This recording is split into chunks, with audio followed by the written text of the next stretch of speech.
Welcome to Career Tipper Podcast, hosted by Michelle Beatty. The Career Tipper Podcast is a motivational resource that shares career and entrepreneurial tips by industry experts that will help amazing people evolve to their professional best. And now your host, Michelle Beatty. Episode 48 of the Career Tipper Podcast features Jasmin Forts. Jasmin currently works as talent acquisition leadership for a large domestic organization with operations spanning worldwide. She is a certified career coach. Jasmin's journey into the corporate workplace started with limited guidance and no formal network. She made a personal commitment to deal with disparities in tools to build resumes, interview authentically, and express confidence in physical presentation, urged her to close the gap. Jasmin is a self-proclaimed livelihood enthusiast and cares how people prepare for maintaining their careers. She has been featured in Teen Vogue, Monster.com, and Madame Noire for her HR and talent acquisition advice. During this episode, Jasmin is going to chat about communicating your value in the workplace. I'm your host, Michelle Beatty, professional development author and coach. Jasmin, welcome to the Career Tipper Podcast. Thank you. I'm so thrilled to be here with you today. It is an honor, and I am really excited about you sharing value and how to communicate that. I think sometimes people fall short of assessing their value and properly communicating their value. And with the need for people to understand the value of their skills, I just think that you're going to add a great contribution to this aspect of the conversation. So through your brand, Jobbing with Jazz, you help your clients gain career clarity and confidence in their career goals.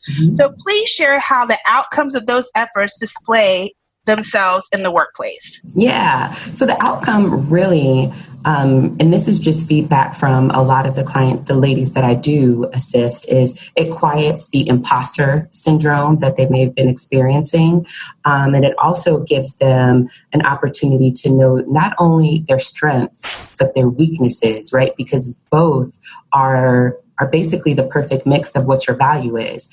Even when I'm strong at something, knowing what I'm weak at allows me to sharpen that skill so I can increase my value and understand where those opportunities lie. So it helps them do that. And then lastly, because my client base is women of color, specifically Black women.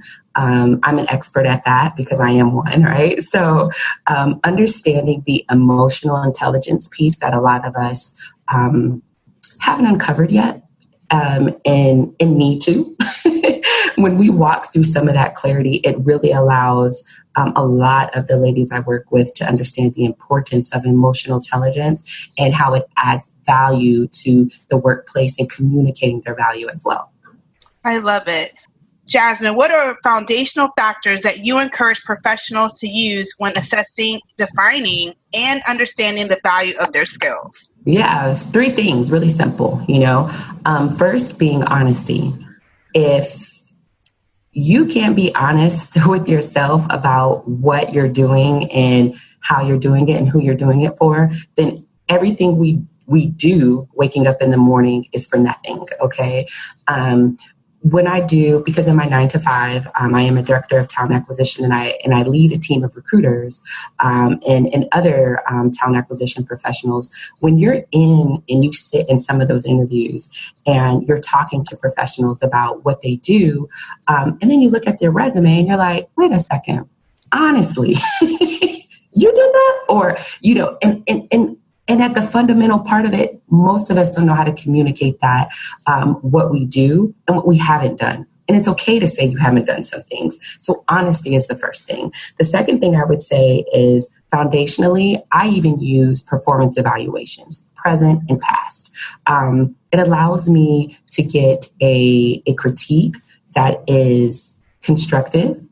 It allows me to really assess my skill in a workplace where I've either thrived, made some mistakes, or done some things that were just a little new to my skill set. So foundationally, I always tell my clients to use performance evaluations, because some people, you get them at work and you throw them away. You're like, yeah. Did I get my merit increase? Okay, that's all I want to know here. So I tell people to use it as a tool. And the last thing is colleague accountability. I have two women. Yes, I have two women, and actually one gentleman that I've just started connecting with that keep me accountable for the things that I say I'm going to do or the things that I say I'm going to stop doing. And it's really helped grow that foundation. So that's what I share with other professionals, really to start doing. I love it. Thank you for sharing that. Yeah. Now, Jasmin, there are professionals that, they want to grow up and out in their careers. And what's the starting point of positioning themselves to compete for opportunities and promotion? Because that really does apply at any stage of your career. I think sometimes when people ponder this, like, oh, that's someone new to the workforce, but not all the time. Yeah.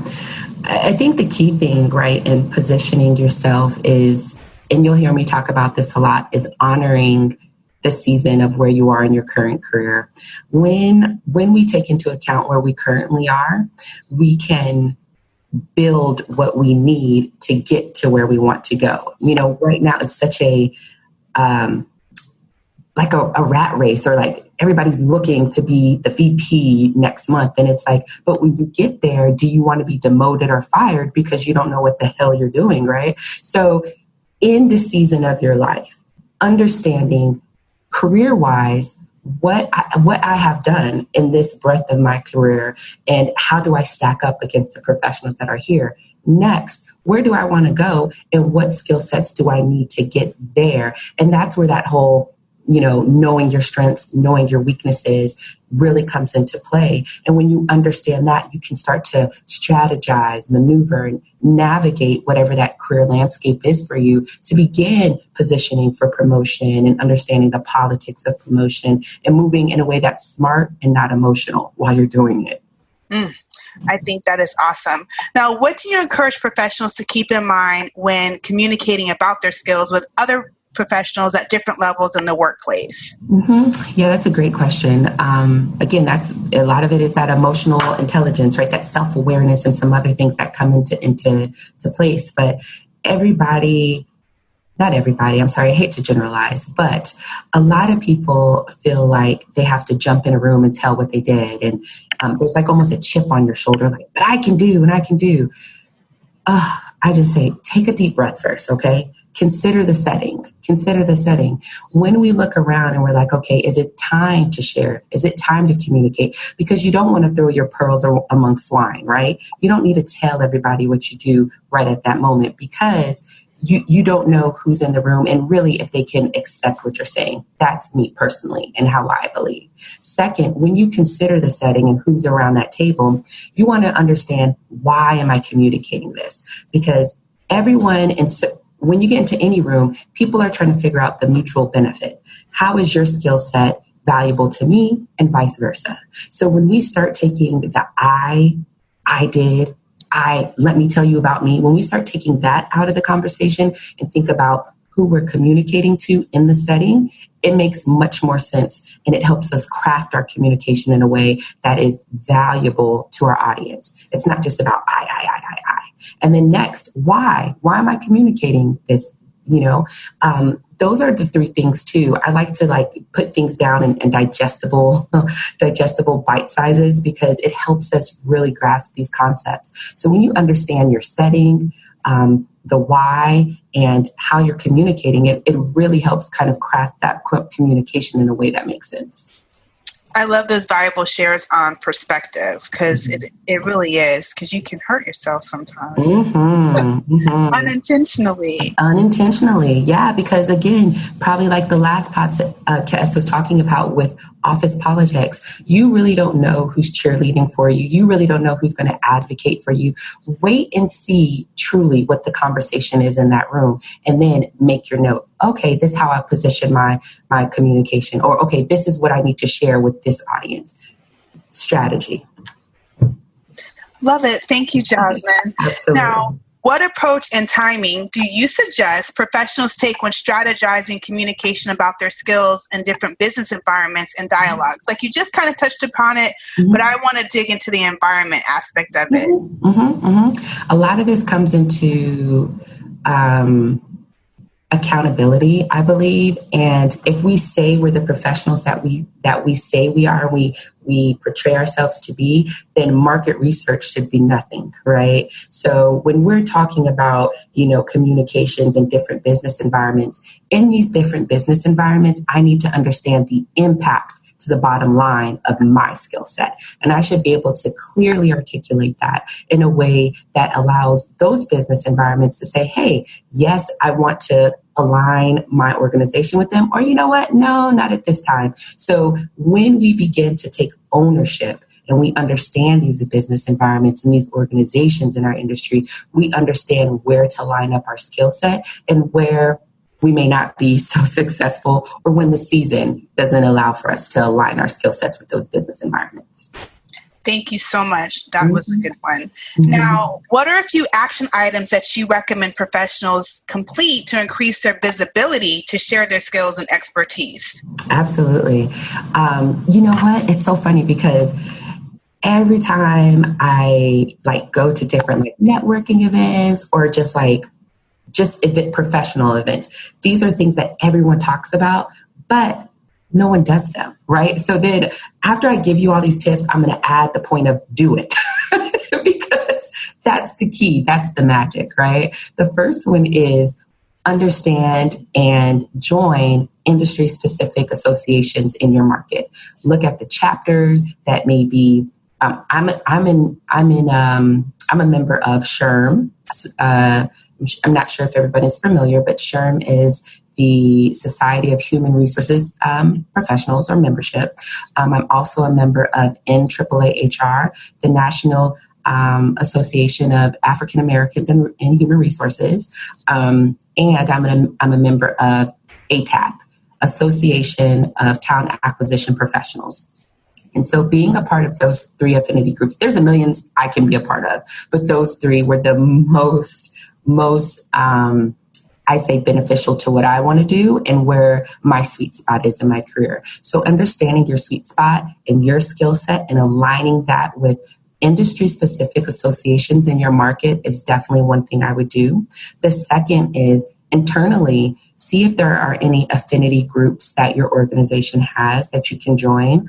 And if not, volunteer. There's so many nonprofits, organizations just in my community alone that is always looking for someone to help with their recruitment, with their workforce strategy planning, all of these things that can help you rub elbows with people you may have never even heard of or that are really championing behind the scene for really big initiatives. So those are the three things I would definitely, just from personal experience, add. Love it. Thank you. Now, Jasmin, please share how you encourage the beauty of gainful employment. I love that that's your tagline with Jobbing with Jazz. Yes. And I think it's just perfect because there is beauty in it beyond the paycheck, beyond the paycheck. Yes, that is beautiful too, though. But yes, beyond that, really, it's simple. I lead by example. I can't tell you the beauty of something or explain something to you without telling my journey and painting a picture for you. So anyone that comes across me, any of my platforms, my website, any of my workshops, speaking events, I am as transparent as they come. I'm myself because I don't believe in, just being someone else and painting a picture that isn't true. So when I say I'm on a mission to encourage the beauty of gainful employment, I'm gainfully employed and this is how I did it. And there are some ups, downs, whatever. It's not linear, but through it all, I've pushed through a lot of different obstacles and I really feel like I'm thriving now and want others to do the same. Well, you're definitely leading by example. So would you please share with the listeners your work with the workplace? Oh, yes, absolutely. So we're going into our second year. The workplace it started out as an environment where I could do workshops just because I live in Atlanta and gentrification is real. So all of the event spaces have tripled in what they're asking. So I was doing these events and doing workshops, and I wasn't making money. I was basically paying to be in business, which is stupid. So like Beyonce says, or she talks about betting on yourself. That's what I did. And I created a space where other small businesses could affordably rent out space to do their workshops, their events, pop-up shops. Therapists come and do support groups. And I have a support group for working women as well called A Sister Siesta. And it's really, really just thrived. And so going into this year, we're going into a bigger space and we are bringing on new sponsors, and we're really focusing on working professionals, 9-to-5ers, small businesses having an affordable option to get their message and their work out there to help others that need their services. Fantastic. Fantastic.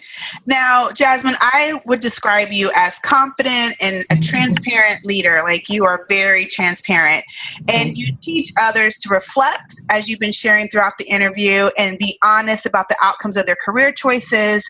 And what I also really appreciate is that you encourage people to honor the wins that they make in the workplace, not just, okay, these are the lessons, but hey, let's celebrate these wins because you earned it. Yeah. So please share your personal reflection and professional celebration protocol. Yeah. So personally, and I got this whole practice or protocol from a book that I read, The Laws of Leadership for Black Women. What is it? The Little Black Book of Leadership, Laws for Black Women in Leadership Profession, something like that. It was a practice that I started about 3 years ago of keeping a small journal, and I'm not in my office, but I would have pulled it out. It's a journal and also a spreadsheet that I keep year by year of even the smallest wins that I've done in a day or a week, all the way up to huge ones like implementing an ATS or building out a strategy for a department.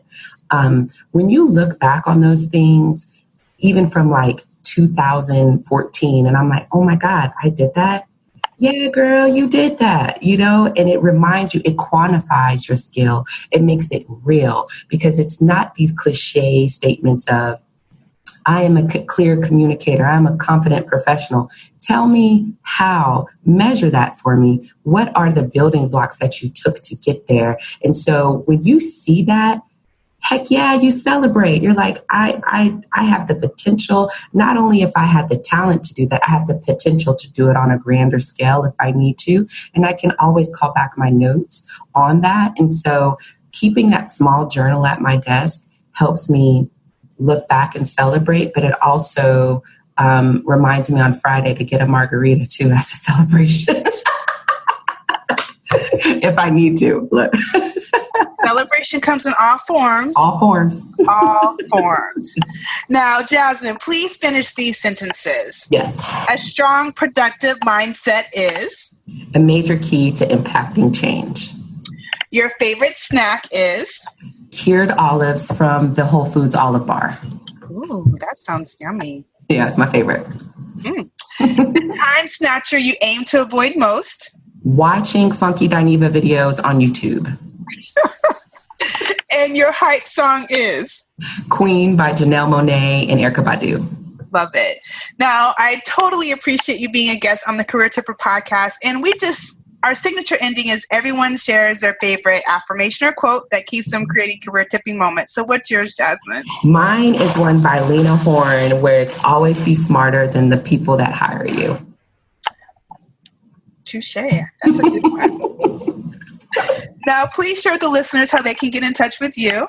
Yeah, absolutely. So you can find me on all social media platforms at Jobbing with Jazz. That's JOBBINGWITHJAS, or at my website, jobbingwithjazz.com. Fantastic. And you can find me, Michelle Beatty, at CareerTipper.com, and on Facebook and Instagram at Career Tipper, and Twitter, Career Tipper1. Please listen and subscribe to the podcast on iTunes, Spotify, and Stitcher Radio. If you enjoyed this episode or any other episode of the podcast, please leave us a 5-star review on iTunes. Thanks for joining us today. Awesome. Thank you for tuning in to this episode of the Career Tipper podcast. We're grateful for our listeners and guests. For more resources about how to evolve to your professional best, share your comments and feedback about this episode and your suggestions for future guests, visit CareerTipper.com. Until next time, be confidently you.